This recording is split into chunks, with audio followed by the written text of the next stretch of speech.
In the last episode, Amaka the muscular princess finally met a hunter named Dyke who was willing to marry her, despite her imposing stature. And not only that, the hunter promised to take her to a shrine that would cure her disease. But Precious, Amaka's younger sister, who had always hated Amaka and wanted to steal the throne from her, began making arrangements to destroy Amaka's relationship for good, so that she would never get married and assume the throne. So she went to her friend Elizabeth and asked her to take her, Precious, to her Aunt Agatha, who happens to be the most powerful witch doctor in all of the neighboring kingdoms. That morning, while in her house, Elizabeth screamed, "Precious! Precious! Why would you want to do that to your own sister, your own blood? This isn't right. Shut up." Precious immediately responded, "Did I ask you for your opinion? Who gave you the right to judge me? Look, just because we are friends doesn't mean you would forget the fact that I am your princess." Elizabeth then responded in a defeated voice, "I know, my liege, and I'm not trying to disrespect you, but killing your sister feels a bit much if you ask me. She is your sister after all." Precious then responded, "How dare you call that thing my sister? Look, Elizabeth, I only asked you to take me to your auntie, who is a powerful witch doctor in Apama Kingdom. I don't even know why I told you what I wanted her to help me do, because clearly you do not have the stomach for it. Do you have any idea what is at stake for me here? My dream, my kingdom, my throne. All is at stake for me because my beast of a sister somehow won the lottery and found a foolish hunter who would love her ugly, muscular, beastly body. Never. I won't be defeated so easily. Elizabeth, would you help me or not?" "But Princess Precious," Elizabeth responded. "No buts," Precious said immediately. "When you came to me 7 years ago to help your parents kickstart their poultry business so your family won't starve to death, did I say any buts?" Elizabeth then responded, "But Princess, we pay you 70% of all revenue generated from that business." Precious then responded, "So what are you saying, Elizabeth? How does that have to do with anything? Or do you want me to shut your parents' whole business down? You know I can do it."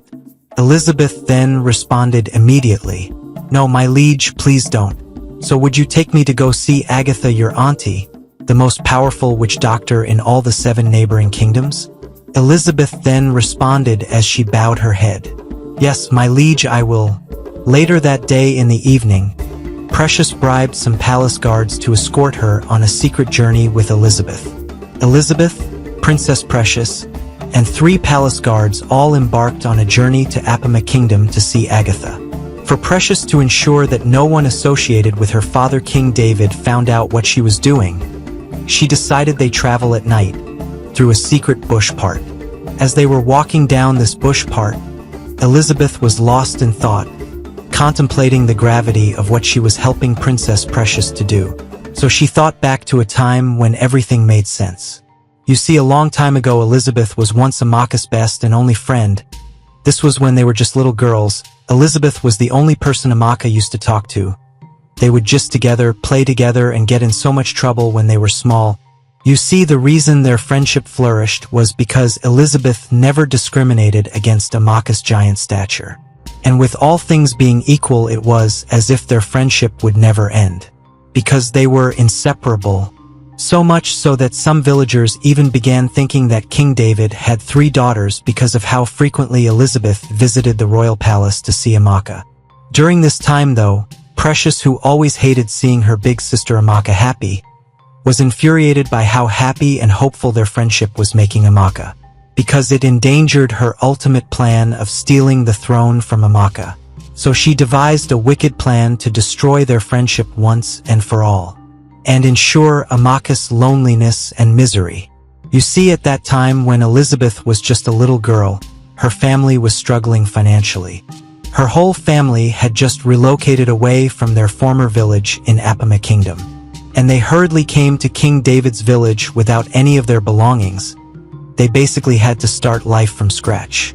You could imagine. Luckily for her family, though, a friend of Elizabeth's father was willing to lend a piece of land to their family, so that they could cultivate it and at least see something to eat daily. So usually during the day when Elizabeth isn't playing with Amaka in the palace, She spent most of her time with her family at the farm earning her daily meal. Precious knew this about Elizabeth's family and decided to exploit it for her own agenda. One day Princess Precious executed a cunning plan to hire a group of thieves and savages to go in the night to steal and uproot crops planted by Elizabeth's family on their farmland.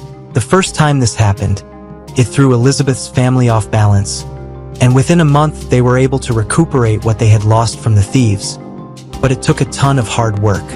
But Precious, being persistent, sent the thieves again the following month to steal their crops again. This back and forth would go on for months till eventually, Elizabeth's father's friend had no choice but to take back the land and sell it off to a nobleman, who could afford to hire guards to guard it against thieves. This left Elizabeth's family without a source of income or even food, and they had to resort to begging to survive. One day during these times, Elizabeth visited the royal palace in tears.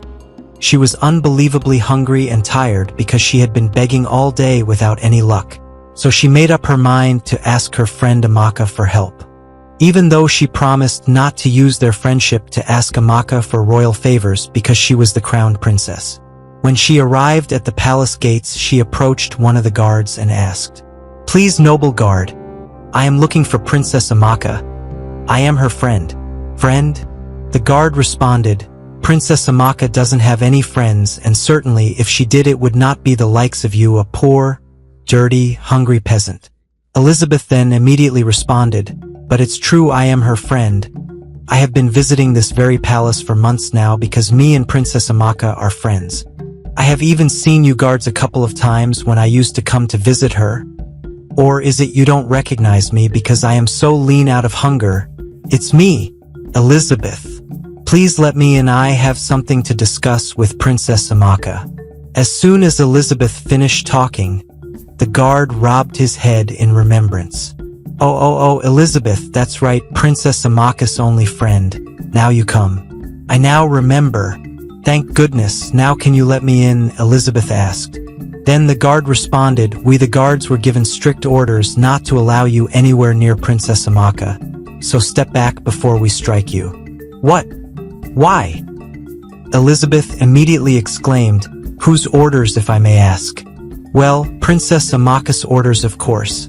And if I were to advise you, you should leave here before the princess sees you," the guards immediately replied. "What? Why? I don't understand. Princess Amaka would never." "Would never what?" The guard immediately interrupted Elizabeth. "Would never distance herself from a filthy peasant like you?"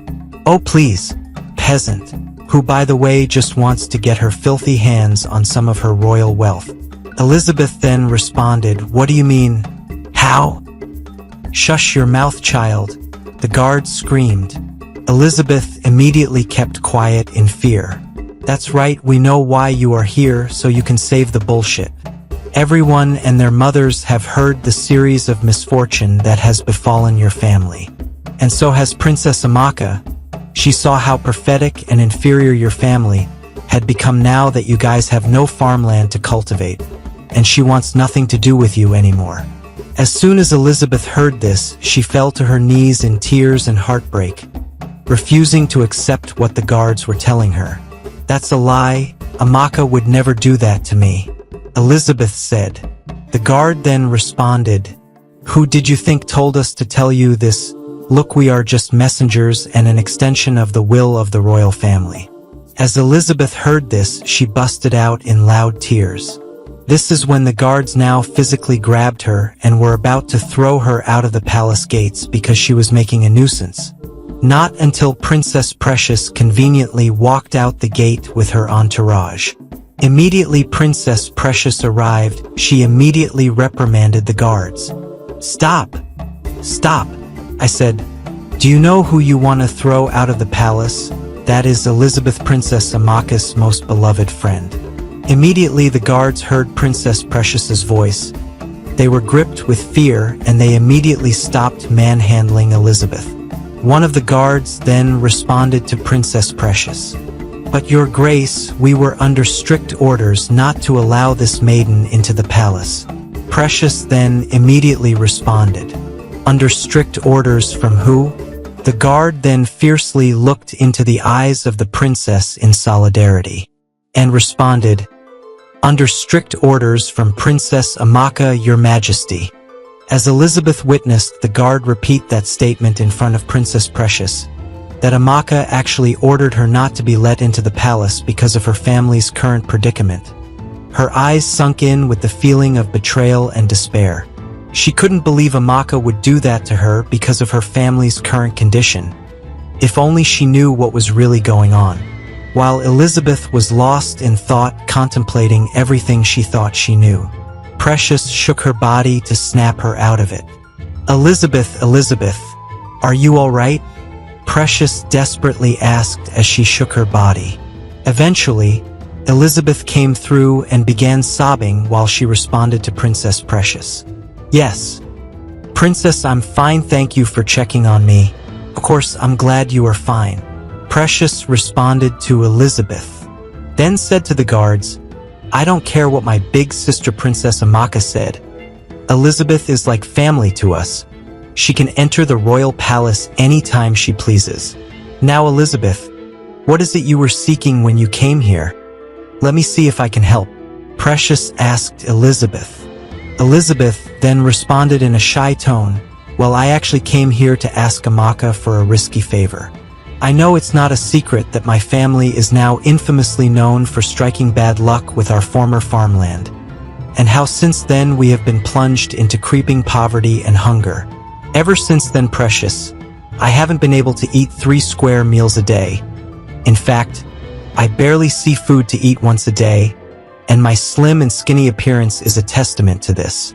I came here to beg Amaka to overlook the promise I made to her that I wouldn't use our friendship to demand any royal treatment from her or the royal family, and intercede in my family's current condition because it's becoming unbearable for me. But now Amaka has made it clear that she wants nothing to do with me because of our condition. Well, I don't know what to do anymore," Elizabeth said as she burst out in tears again. Hey, don't cry anymore, Elizabeth," Precious said to her. "My sister is wicked and cruel like that sometimes. That's why I never got close to her when growing up. I have always known her as the beast she is, both inside and outside. Look, Elizabeth, Amaka might not be willing to help you, but I am willing to do something to help your family." Immediately she said this, Precious' eyes lit up with excitement. "Do you mean that?" Elizabeth asked. "Of course, Elizabeth, you are like family to us in this palace," Precious responded. "Look, I'll tell you what, since a lucrative business for your family is the issue, I can loan your dad a huge sum of money to open a poultry farm. You know chickens are rare in this village, so your dad can sell them and make stupid money for your family. What do you say, Elizabeth?" Precious asked ecstatically. Oh my God, Princess Precious, you would really do that for me?" Elizabeth asked in tears of joy. "Yes, Elizabeth, yes, just like I said, you are like family to me, to this palace, and family helps family," Precious said to Elizabeth. Thank you. May the gods bless you, Princess Precious. My family will forever be in your debt." Elizabeth responded to Amaka's offer in utter gratitude. Precious then hurriedly responded, "Well, no, Elizabeth, your family doesn't have to be in debt to me. Just you will," Precious said. "I don't understand, Precious," Elizabeth responded. "What is there not to understand? If I give your family this life-changing business, you would have to do something for me. You see, I scratch your back, you scratch mine," Precious strongly said. "What is it, Precious? I'll do anything you ask of me that's in my power," Elizabeth responded. "Very well, I want you to cut off all friendship ties with my sister Amaka. From this day henceforth, don't talk to her, hang out with her, or even entertain her presence. I want you to treat her like the beast she is and be done with her. Can you do that for me, Elizabeth?" Precious mischievously asked. "My liege, if I can speak freely, what you are asking of me feels like treachery. I mean, Amaka is my oldest and longest friend. She is my best friend. I know her sudden attitude towards me in my current condition is horrible, but even at that, still feels wrong cutting her off like that," Elizabeth told Precious. Precious then responded immediately, like what? Cutting you off like what? Look, your problem is that you still think of my big, ugly muscular sister as your friend. You don't know if she has already classified you as a liability. Open your eyes, Elizabeth. Indiana, the darkest hours, true friendship is tested. And from the events of today, I would say you guys' friendship failed, so stop trying to be a good friend But Princess Precious, please understand, Elizabeth immediately interrupted. But what? Now that's enough. I don't want to hear another word from your mouth. You are going to do what I asked whether you like it or not, or else I would reverse my decision to help your family. Because if you can't see that Amaka, my sister, isn't friendship worthy after all this, then I can't help you anymore. So, do we have a deal? My princess, yes, course we have. I would do as you asked and end my friendship with Amaka. I don't know what came over me. But please do not take back your offer to help my family, Elizabeth said to Precious in a scared voice. There, now you come. From henceforth I am your only friend from this palace. Is that clear? Precious replied Elizabeth. Yes, your highness, Elizabeth said to Precious. Now as they finished talking, Precious stretched out her hand and ordered for her royal maids to come forward. She ordered them to take Elizabeth, Indiana. Maids, take Elizabeth to my royal cook. Let they prepare a meal for her befitting of a princess. She must be extremely hungry after all this standing, she said. So then Elizabeth was taken into the palace, leaving only Princess Precious and the guards in front of the gate. When Elizabeth was out of sight, Precious began laughing mischievously. Her plan to fool Elizabeth into breaking up her friendship with Amaka was successful. She applauded the palace guards standing at the gate for their excellent performance in helping trick Elizabeth that Amaka wanted nothing to do with her. Now she was poor. You see, the entire interaction with Elizabeth was pre-planned by Precious, and Amaka had no idea of it. So after the whole scene, Precious pays off the palace guards for a job well done. Later on, when Elizabeth finished eating inside the palace, Amaka, who had been sleeping the whole time, sighted her from her bedroom window inside the palace. When she saw her, she waved and greeted Elizabeth. Elizabeth, hey, what are you doing here? Amaka said while excited. When Elizabeth heard Amaka's voice from afar, she turned back to see her yelling from her window in the palace. And then she gave Amaka a nasty stir, showing how heartbroken and annoyed she was with Princess Amaka. When Amaka says this, she quickly notices Elizabeth's angry demeanor and stopped waving her hand in shock. Elizabeth then faced her front and kept walking out of the palace. Until this day, that was the last time Elizabeth and Amaka spoke, because of Precious's deceit. As Elizabeth was lost in thought, recalling her history with the royal family, Princess Precious opted to snap her out immediately. Elizabeth, Elizabeth, wake up. Elizabeth stuttered as Precious shouted at her. What? I'm here. I can hear you.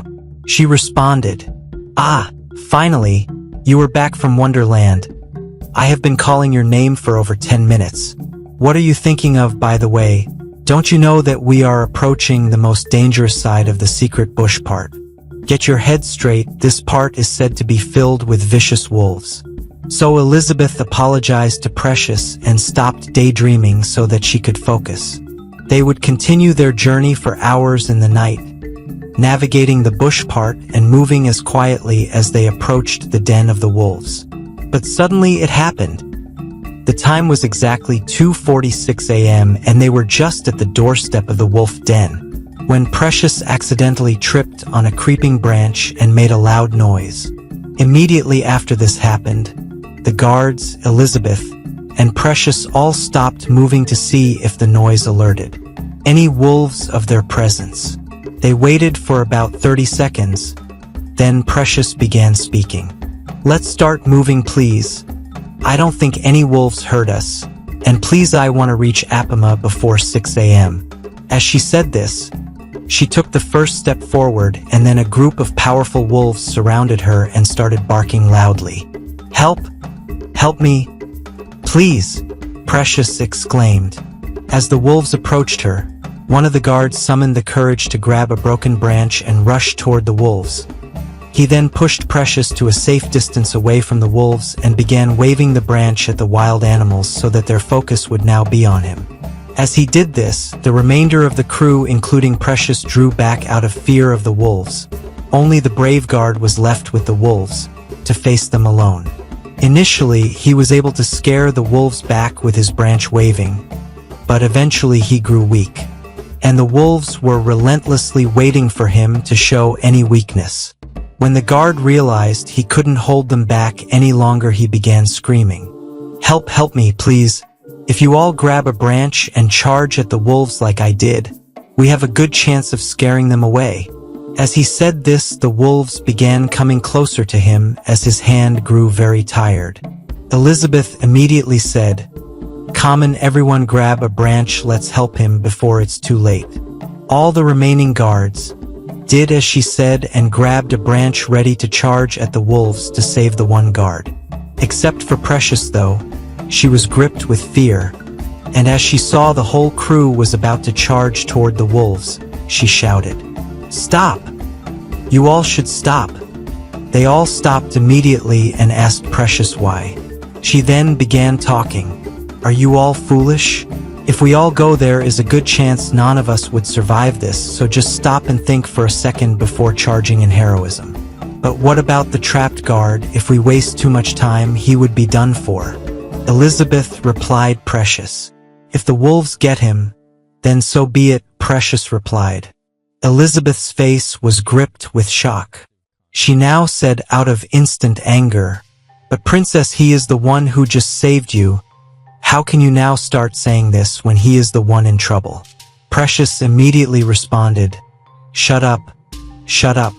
As so what, he saved me, that's his job, to lay down his life for me, and he is about to take it a step further now, by using his life to buy us time to escape. Now, everyone put down your branches and let's go around the wolves immediately, that's an order." As she said this, everyone dropped their branches reluctantly and began walking around the one guard fighting off wolves. As he saw they were leaving him, he began screaming, "Help! Help! Please don't leave me. I'm begging, please."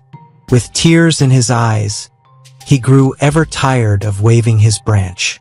Precious then instructed the whole crew, "Don't look back at him. Just keep moving.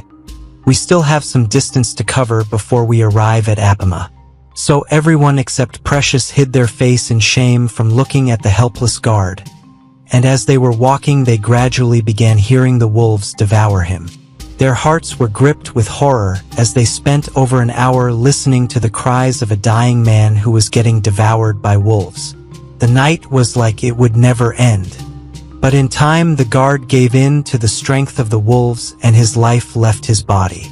The rest of the crew from henceforth were silent for the rest of the journey as they were ashamed of how they abandoned their comrade to die for selfish reasons. Except for Princess Precious though, in fact, as for her, she was full of energy as they drew ever closer to their destination. Eventually, at exactly 4:30 a.m., they arrived at the forest of Zagata. The forest directly leads into the Apama Kingdom, the home of Agatha, the infamous witch doctor. Now from henceforth, it was Elizabeth who led the way, as only she knew the location of the shrine because she was related to Agatha. She led them into the forest and then suddenly stopped behind a big tree and said, "We are here, guys." Princess Precious immediately asked, "Where are we exactly?" "We are standing in front of a big tree and I see nothing but the tree." "So what are you talking about?" "You can't see it because you are an outsider, but I can. My aunt Agatha's shrine is right in front of us, but all of you are too blind to see it." "Wait, did you just call me blind, Elizabeth? Have you forgotten who you are talking to?" Precious said to Elizabeth. "Yes, you are blind for now, but you shall soon see." Then Elizabeth grabbed a pile of dirt from the ground, did some incantations on it, and then blew it on Precious's face. Immediately a gory and mystic shrine appeared to Precious. The shrine was full of skulls and dead animal carcasses, and right in deep in the center of it all was Agatha, standing magnificently with her staff in her hand. Before you see the deal Precious made with Agatha, let me briefly tell you guys about our latest e-novel, titled The Devil Prodigy. It is a short about a boy who uses his devil powers to avenge his parents' death, and I'm sure you all would enjoy it. It's on sale now, and the first 50 people who buy the book in the next 24 hours get a massive discount. So just click the first link in the pinned comment of this video or in the description and start immersing yourself in the ebook. Making these stories really takes a lot of time and effort, and by buying our ebooks you are helping to support our stories. Thank you. Now back to the story. Wait here, let me greet my auntie, Elizabeth told Precious. So Elizabeth stepped forward and knelt before Agatha. Great priestess of the south, the eye of the gods, the wind that cannot be seen with the naked eyes, I greet you, she said to Agatha. There was a deafening silence for 15 seconds, and then Agatha began speaking. So, the spun of Olivia finally decided to come and see me. That means you must want something. No, auntie. Who told you I wanted something? Elizabeth responded to Agatha.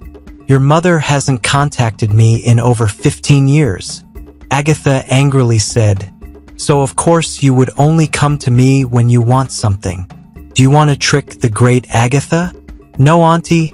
I'm sorry, Elizabeth said with a scared tone. So, what do you want, niece? Spit it out, Agatha said. Then she looked over Elizabeth's shoulders and saw Precious, standing confused. So you brought a princess's head for me as a gift, Elizabeth. Maybe I underestimated you. Which blood does flow through your veins? No, auntie, Elizabeth responded. I brought her because she needs your help. Her throne is at stake, and she wants you to help her secure it.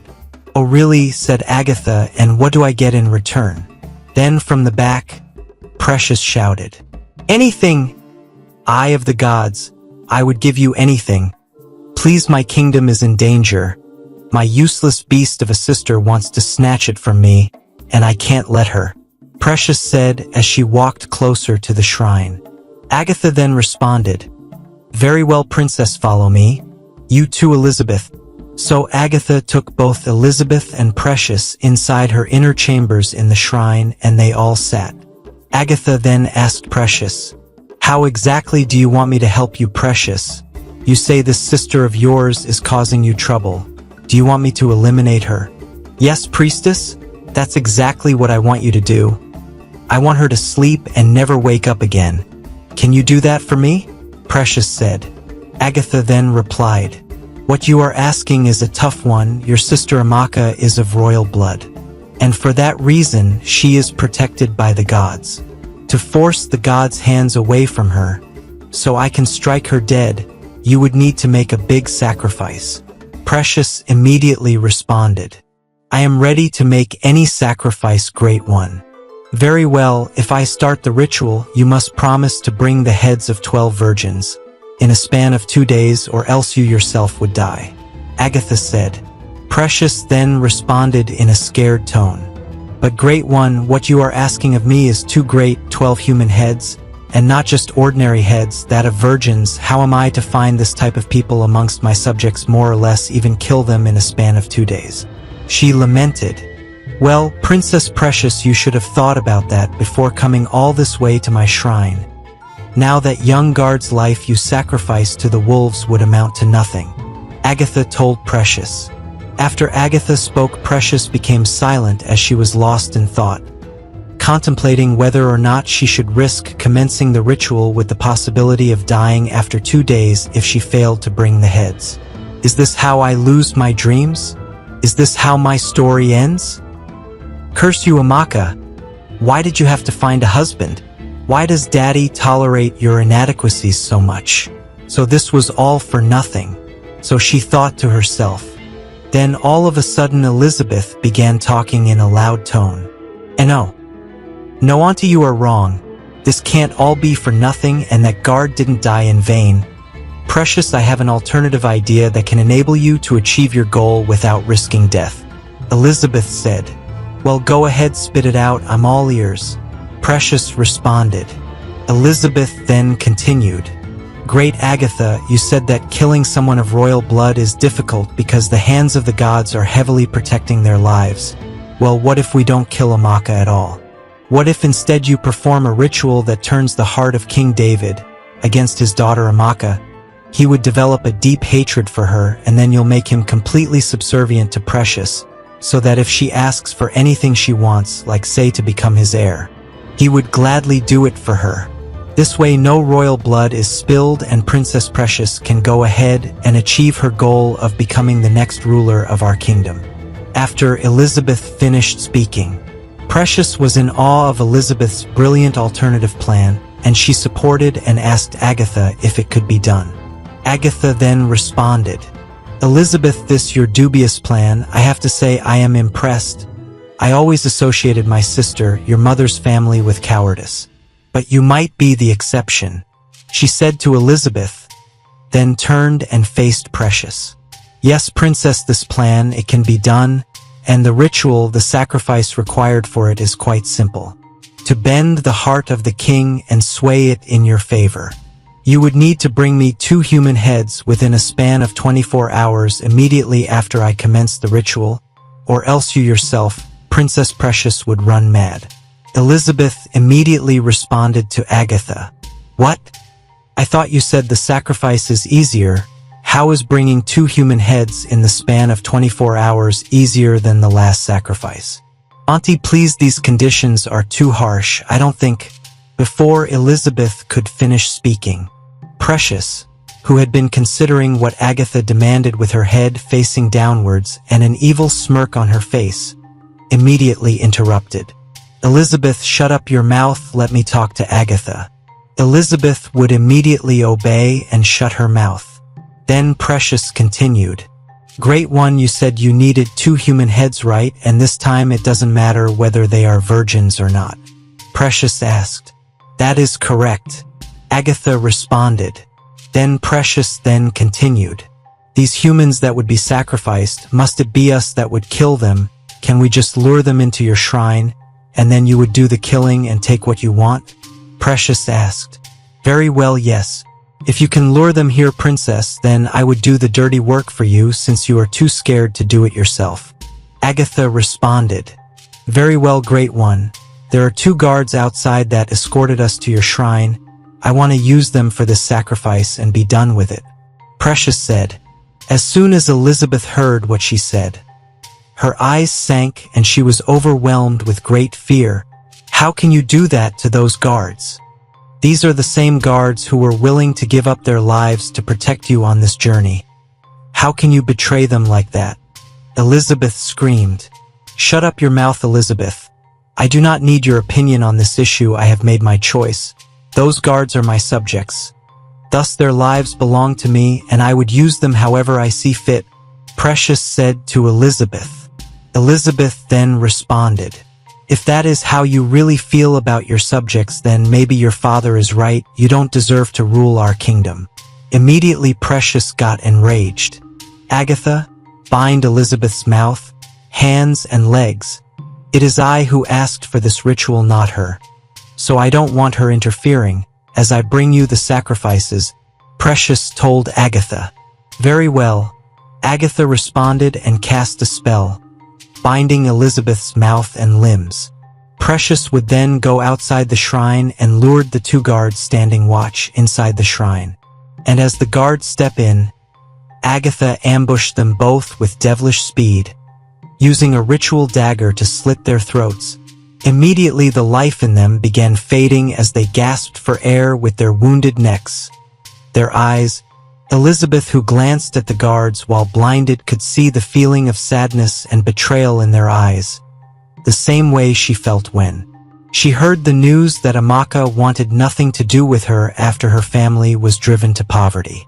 Immediately Elizabeth then noticed, looking at one of the guards' eyes, that it was the same guard who broke the news to her about Amaka not wanting anything to do with her. As she noticed this, She then observed as the guard gasped for air as he uttered his last words while looking into her eyes. "It was all a lie," he said, and before you knew it, both guards were dead lying on the floor. Elizabeth immediately was in tears, but unlike her Precious was elated. Afterward, she happily helped Agatha sever the heads from the guard's body, and both Precious and Agatha completed the ritual without Elizabeth, who cried throughout the night mourning the fallen guards. When Precious and Agatha were done, Agatha gave Precious a special powder to put in the king's food, so that when the king eats it the spell will begin working and Precious will have full control of the king's mind. After that, when the sun came out in the morning, Precious asked Agatha to unbound Elizabeth, so that they could go home, now that everything was done. So Agatha unbounded Elizabeth and gave them directions on the safest path to follow back to their kingdom. So Precious dragged Elizabeth, who was weak after crying all night, and took her back to the kingdom. Precious then dropped her at her house when Elizabeth's parents asked where they had gone and why their daughter looked like she had run a marathon. Precious lied to her parents that she fainted along the village road, and that was why she looked so pale and weak. Elizabeth's parents bought the lies, and then Precious went back to the palace and snuck back inside. But as she was about to enter her room, she saw Amaka sitting on a chair close to her bed, with a worried look on her face. Immediately Amaka saw her. Amaka ran and hugged her. "Precious, my baby sister, where have you been? I and Daddy have been worried sick. We searched the entire palace last night and we couldn't find you. Since when did you start sneaking out like me?" Amaka asked. Immediately Precious became disgusted and pushed Amaka away from her body. "Get off me, you beast. Why are you being so weird?" "So I had a little sleepover at one of my friend's house last night." "Big deal. You see, when I do it, it is normal because I actually have friends, but when you run away, it is like when an animal escapes from the zoo, it isn't meant to happen." Precious responded. "Precious, do you even know why we were looking for you last night? I came to your room to inform you that today would be my last day in the kingdom before I travel with Dyke to the Agba Evil Forest to obtain a cure for my condition.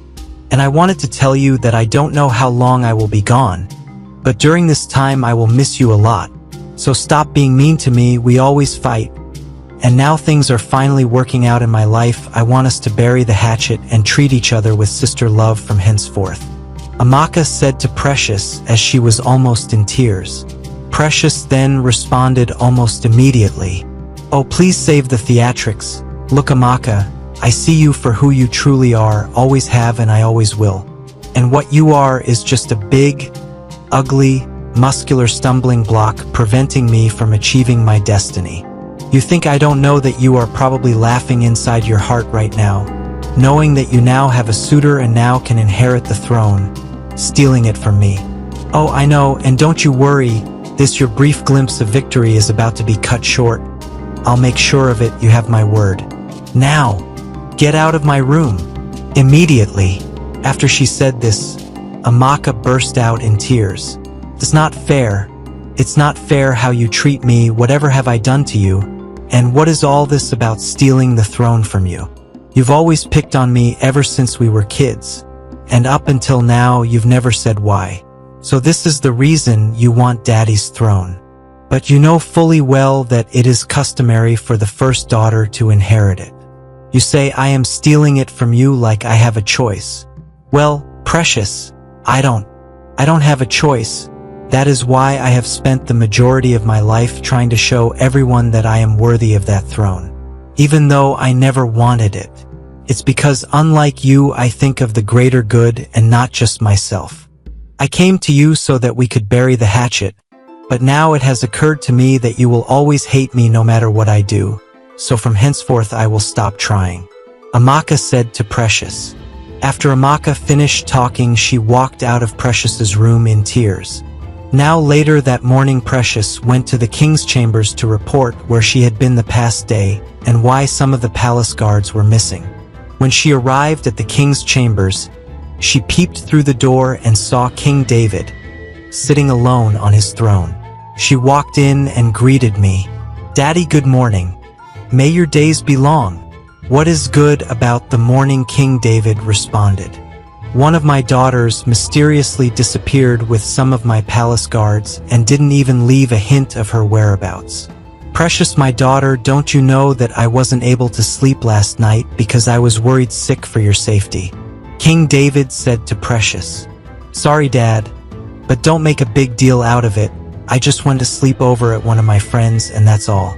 I didn't inform you because I thought you wouldn't care since I'm your second daughter and not your beloved firstborn Amaka." Precious responded to King David. "How can you talk to me in such a tone? Have you forgotten that I am the king?" King David immediately said to Precious, "Oh please, what is the worst you would do to me, Daddy? Increase my punishment. Now if you would excuse me, I told you what I wanted to tell you. Now can I be on my merry way?" Precious responded. King David then dropped his voice to a sad tone and started talking. "Precious, I know you have been acting up lately because you might have heard that your sister would soon be getting married. And I know you might be scared of things changing too quickly in the palace. I understand. Me too, I'm scared. We both have had to take care of your big sister ever since your mother died, and given Amaka's condition, it hasn't been easy, so to speak. I am also aware that you have always wanted to succeed my throne as opposed to your big sister Amaka. But I beg of you, please let this ambition go. You can't keep hating her forever. Instead, join hands with her and help her rule this kingdom well when I'm gone. Please, I am not getting any younger." When Precious heard this, she quietly smiled and in a fake cheerful tone responded to King David. "Okay, Daddy, I have heard you and I understand you just want the best for both us.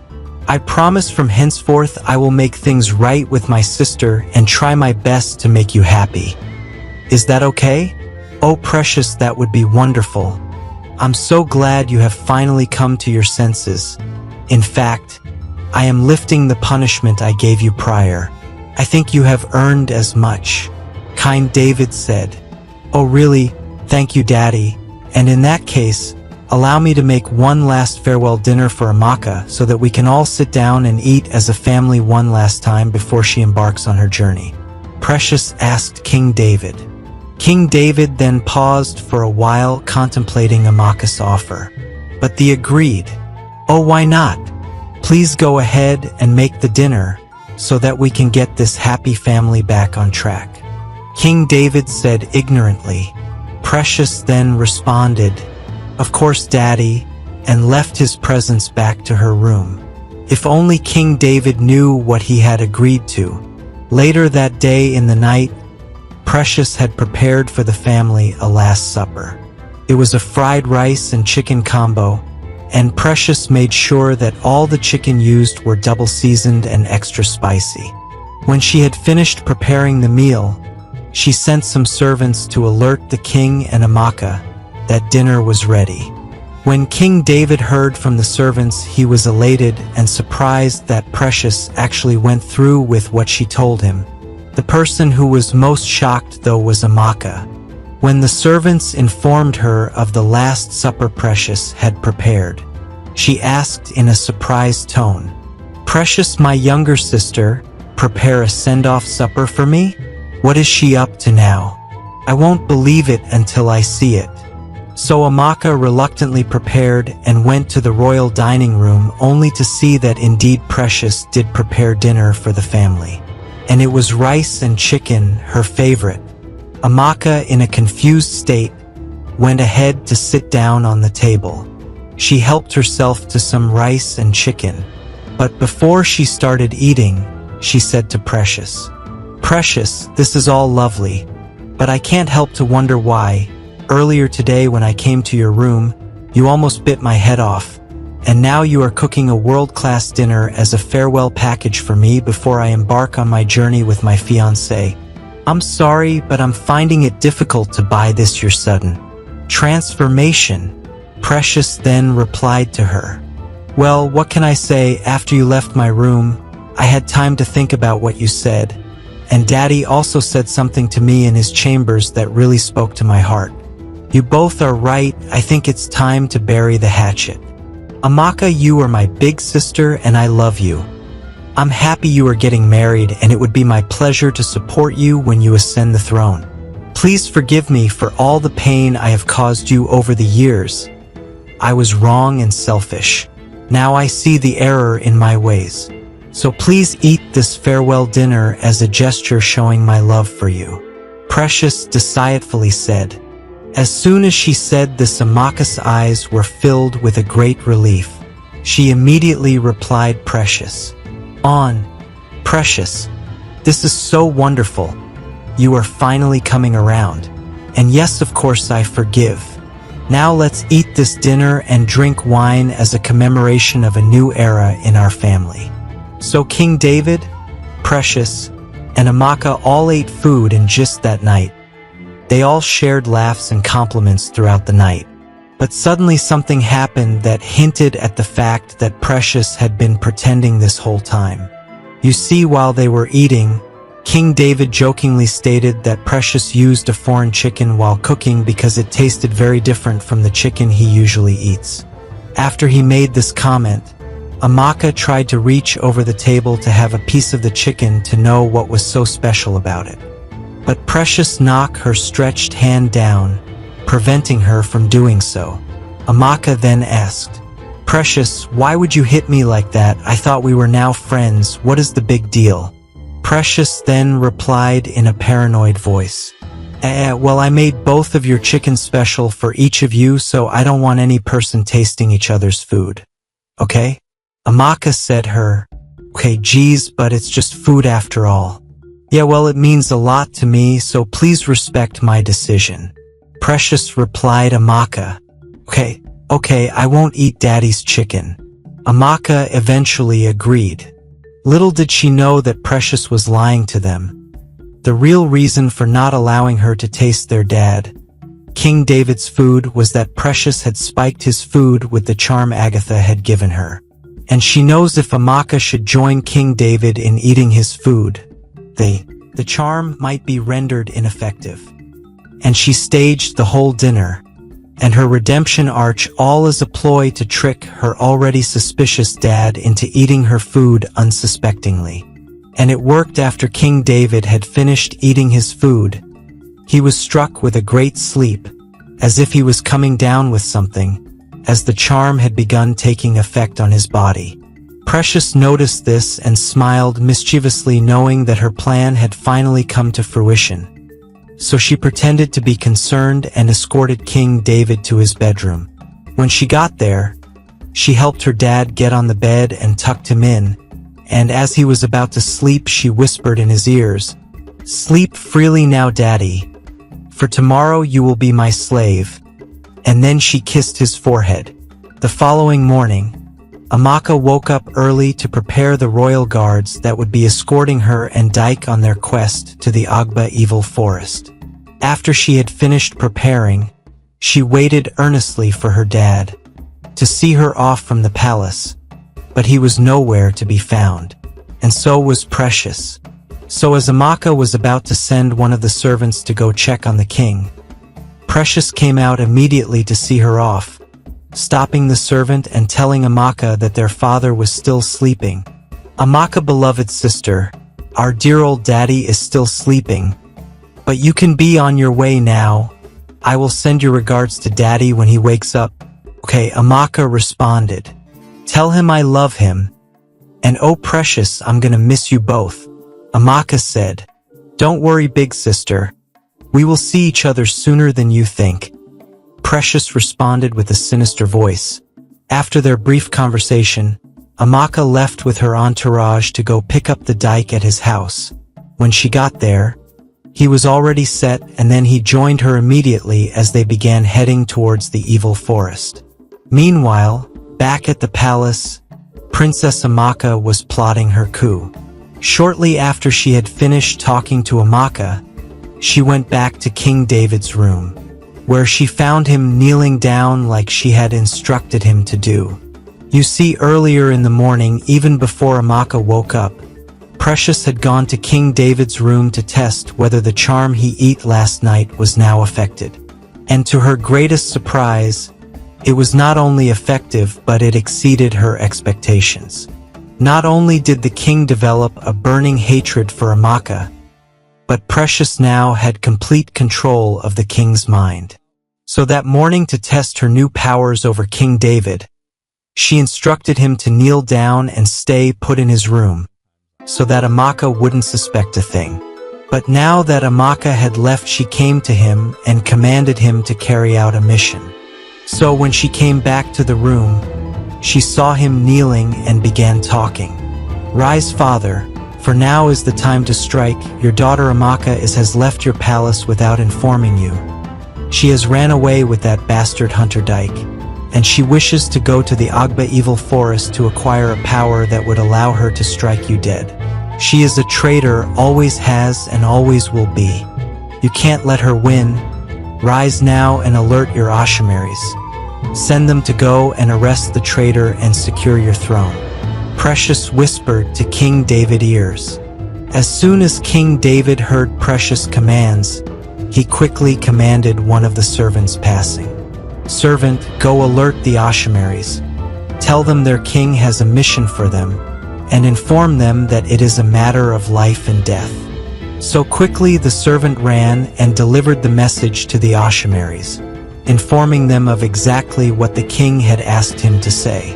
Now the Ashamaris were a group of lethal warriors that were armed to the teeth, and different from other militia in the kingdom, these warriors were chosen from birth, and have been trained in the act of warfare ever since they were children, to serve as the king's sword and his private lethal assassins. So that morning, when the servant delivered the king's message to them while at their camp, they immediately answered the king's call and rushed to the royal palace on their mighty horses.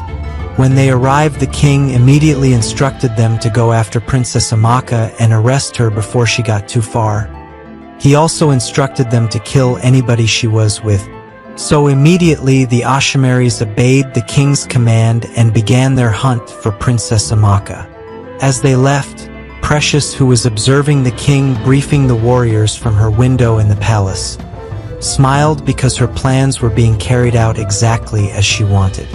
Now later that day in the evening, Amaka, Dyke, and the royal entourage were closing in on the river that demarcated their kingdom and the Agba evil forest.